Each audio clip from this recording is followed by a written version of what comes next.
You may know him as Kylo Ren, Enzo Ferrari, or Caesar Catalina, but if recent rumors are to be believed, one of Adam Driver's next roles is going to be in the Marvel Cinematic Universe X-Men movie as Magneto. And I want to talk about it, because this is surprising, to say the least. We know the Marvel Cinematic Universe is going to have an X-Men movie soon. And that's not even talking about Doomsday, a movie that will have multiple X-Men in it. But there's going to be an X-Men reboot. Also, my cat Mortimer is on my lap right now. He loves Adam Driver because Adam Driver was in the movie Inside Llewyn Davis, which had a cat in it.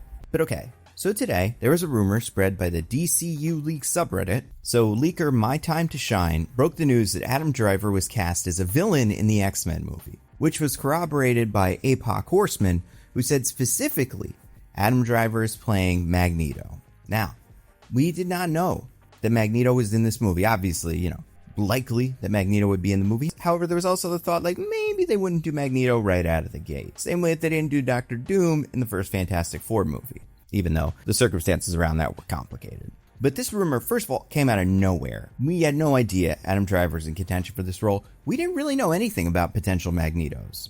There's obviously a lot of actors fans wanted to cast. I've always been on the Jason Isaacs train, although Adam Driver tells us something interesting. Now, first of all, is it possible this person is wrong? Sure. I'm imagining, because we're getting kind of close to Comic-Con, this information is something that is going to come out in the next couple of weeks. So if that's the case, all kinds of contracts are being signed, promotional materials are being created. This is where the leaks start. Now, I don't know if this is true. These two people seem to know more than me, but how many leakers and scoopers have been wrong about stuff like this before? Plenty. But let's just say that this is right. Let's take it on faith. This is really, really, really interesting. So I want to talk about Magneto, the character, Adam Driver, the actor, and what connects those characters, and what maybe complicates this casting. First of all, everybody knows Magneto. Eric Lenscher, sometimes known as Magnus, is a Holocaust survivor, a mutant with the power to control magnetism, which he uses to fly, create force fields, and move metals with his mind. Originally, he was a friend of Charles Xavier. However, he had more radical views than Charles about how mutant kind would have to respond to a society that hates and fears them. He was the leader of the Brotherhood of Mutants. He's been in pretty much every mainline X-Men movie and has been either the main villain in them or a good guy in them, which is interesting. Originally he was played by Ian McKellen, and in the 2010 reboot, he was played by Michael Fassbender. Ian McKellen is reprising the role for Avengers Doomsday. We don't know about Fassbender.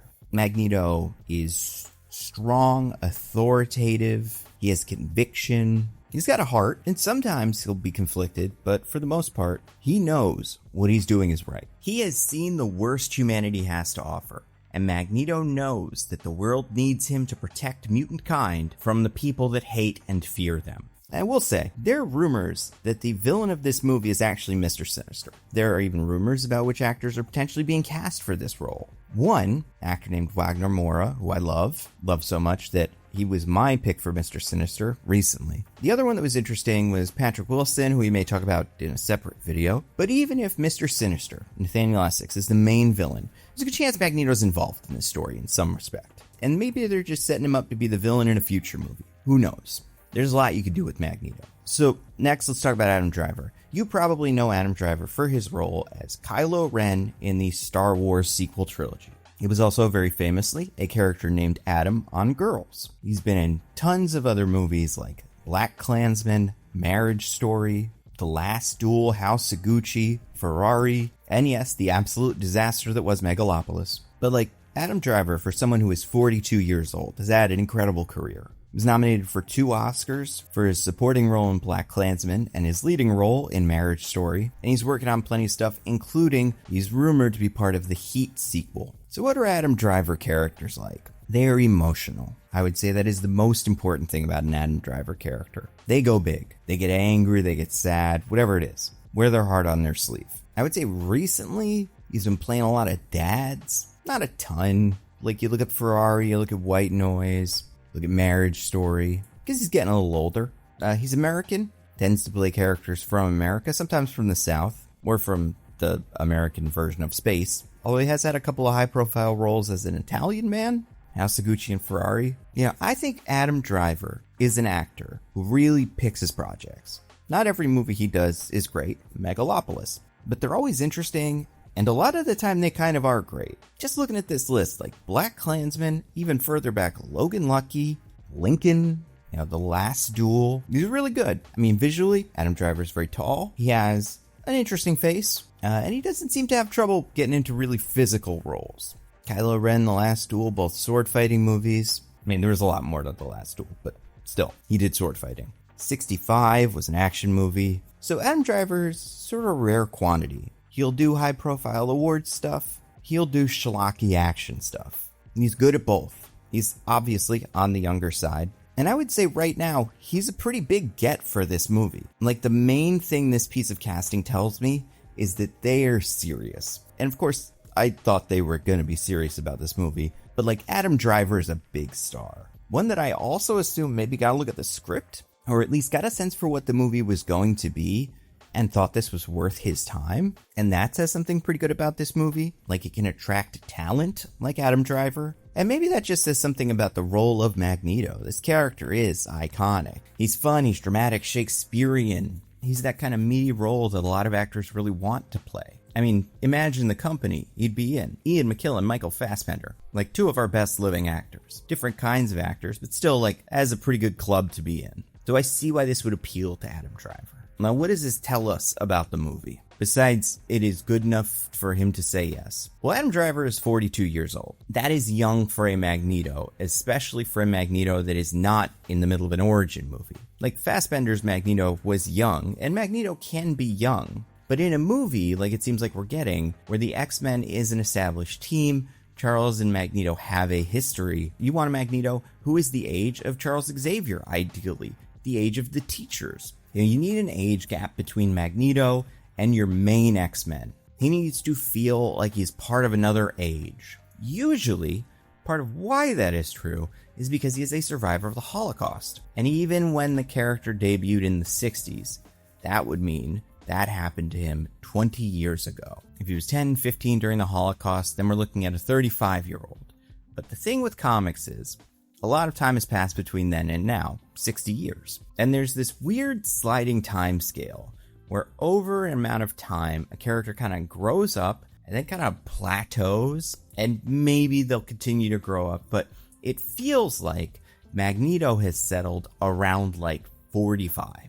How can you tell? Well, he's got the white hair. Like I said, he is tied to a specific point in our world history, and like, he has kids. He is the father of somewhere between 1 and 3 children. Sometimes Polaris, sometimes the twins, Wanda and Quicksilver, sometimes all 3. But like, I feel like Magneto is supposed to feel oldish. So this tells me 2 things. 1, we probably are getting some young X-Men. If Magneto's 42, I would be surprised if any of the X-Men are over 30. Now, they could stagger the ages, kind of like X-Men Evolution had an older Storm and an older Beast, but the rest of them were kids. But like, either way, your main X-Men crew is probably going to be in their mid-20s, which, assuming a certain character in a certain movie is a certain X-Men, that would work with. Second thing though, young Magneto kind of means the Holocaust origin gets a little trickier. What do I mean by that? Now, obviously, this movie's going to get made in probably 2028. Magneto would need to be like 100 at the time of the movie's release for the Holocaust thing to line up. And yes, comics have a sliding age scale, but movies kind of don't. People age. You have to write that into the movie. But so like, either way, I think if we wanted to do the Holocaust origin for Magneto, there would need to be some other factor that contributes to how he is still not 100 years old. And there's really 2 roads you can go down. One that I don't love is you change it to a different genocide. Now, Adam Driver probably means it's not going to be the Rwandan genocide, but he could be a victim of a fictional genocide. In Marvel Comics, they invented a Vietnam that always happened about 10 years ago so that all of the main characters like Punisher and Thing and War Machine could have all fought in this Vietnam. I don't think that's a good idea for this, but I understand the utility of it. The problem is, it would have to have been like in the 90s, and that is a pretty big departure from A, how any audience would expect a movie like this would work, and B, how the Marvel Cinematic Universe has worked so far, since no one's brought that up. Like, Captain Marvel took place in the 90s, and nobody was talking about World War II during it. But like, okay, so let's say we do keep Magneto as a Holocaust survivor. Can we use some comic nonsense to explain why he still looks like a 40-year-old? Sure. He can have been frozen like Captain America and exist as kind of a foil to Captain America. I think that's smart. He can be time displaced. Maybe he just fell through a portal and landed in 2026. He can age weird. Some mutants and superheroes have a healing factor, but others have like increased longevity. They age slowly, like a Viltrumite. And you could say that something similar happens with Magneto. His power of magnetism reverses the aging process so that he does not age. He's effectively always 40. It's possible. The problem with that one is the actor's not going to be always 40. And if they keep making these movies for 10 years, he's going to look very different, even though a big plot point was that he shouldn't. And this is where maybe I'm a little worried. And in a way that I don't think I would be if this was Jason Isaacs, another man who was born long after the Holocaust had ended. But like to me, and this is just to me, and keep in mind I am 37 right now, Adam Driver doesn't read as old to me. That may be very different for 25-year-olds, but Jason Isaacs does. He reads as older, experienced, having lived through it. Adam Driver still has a lot of Kylo Ren in him. He's young, he's impetuous, he's finding himself. He's conflicted. And even though neither of them would make sense as Holocaust survivors without some sort of comic magic, I think part of what's important about that isn't just that they could have been there, but that they feel like they have. And I'm not getting at the fact that Adam Driver is not Jewish, which is its own thing, and we've talked about it a lot on this channel. I am very sympathetic to anybody who wants a Magneto played by a Jewish actor, especially since now 3 Magnetos in, they still haven't done that. I think that is incredibly valid. And I think, unlike situations, like say with Doctor Doom, where it's like, okay, well, show me the Romani actors that are better than Robert Downey Jr., I do think there are Jewish actors, and probably some in this age range, that are also very talented. However, I can't argue with the fact that Adam Driver is really, really, really, really good at his job. So I don't blame the producers, the director, anybody for A, letting Adam Driver maybe read for this role, and then B, offering it to him when he did the best job. But that's not what I'm talking about now. I'm thinking more about like how Adam Driver feels. I think Adam Driver feels young. I think Jason Isaacs feels older. And I think we want a Magneto who feels older, who feels like a father, who feels like a veteran. And yes, Adam Driver's all of those things. He's both a father and a veteran. But at least for me, and it's probably because I'm only 5 years younger than him, he doesn't seem that old. So I'm really interested in this take on Magneto. There are other things about Adam Driver. He's notoriously got a lot of eccentricities. He doesn't watch his own movies. Like overall, as far as an actor that can play a passionate mutant rights crusader, I think Adam Driver should be able to do that really well. I am excited that he is part of this project, if the rumor is indeed true. And I hope Marvel, Jake Schreier, whoever's working on this, his age and how it kind of complicates things, that doesn't stop this Magneto from still being a survivor of the Holocaust. You do some nonsense, have him be frozen, put him in a time machine. I don't care. Maybe don't have him like be from another dimension. That I don't love. Because sure, on one hand, the important part of representation is that the actor playing the character is representative of the people that the character represents. Sure, on the other hand, I think you could make the case that it is more important that that part of the character is represented in the work. And I would say, like, if they cast an actor who is Jewish, I would say, oh, they might do the original origin. That's good. But now I'm not sure. And we'll find out soon. I mean, not soon. Probably in a very long time.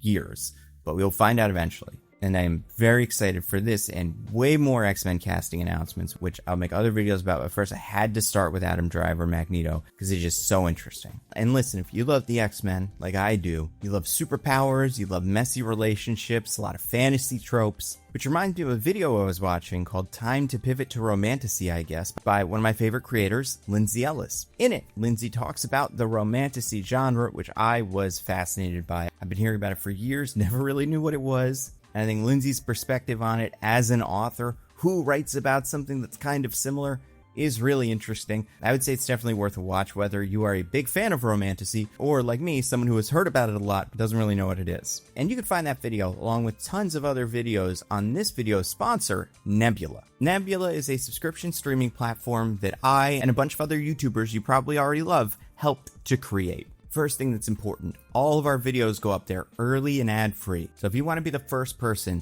to see one of my Nando V movies or Nando cut videos, Nebula is for you. And then there are series like Jetlag or Tom Scott's England, where they go up on Nebula a week before they go anywhere else. Then we also have Nebula exclusive series of videos, like Tom Nicholas has a series called Slow News Day. Captain Midnight has a series called Showrunners, where he looks at different people that have created television shows. The first episode is about Rod Serling in The Twilight Zone. The second episode is about Vince Gilligan in Breaking Bad. Looks at the journey of how they got to where they were and how that shaped the series they would showrun. And then Curious Archives Gods and Monsters series looks at these different legendary creatures from religion and mythology and talks about how the ideas of those creatures has evolved over time and they've turned into pop culture characters. So you can find all that great stuff exclusively on Nebula. And a year of Nebula is already a steal at $60 a year. That is $5 a month. But if you go to go.nebula.tv/thenandocut, you can get Nebula for just $2.50 a month. That is $30 for the year. It's an awesome deal. Go check it out. I guarantee there is a creator you already love who's part of Nebula. And if you spend some time on Nebula, I bet you'll find your new favorite creator. After me, of course. Your second favorite creator because I'm your favorite. Don't correct me. Again, that is go.nebula.tv/thenandocut. So that's all I got. Stay safe. I'll see you soon.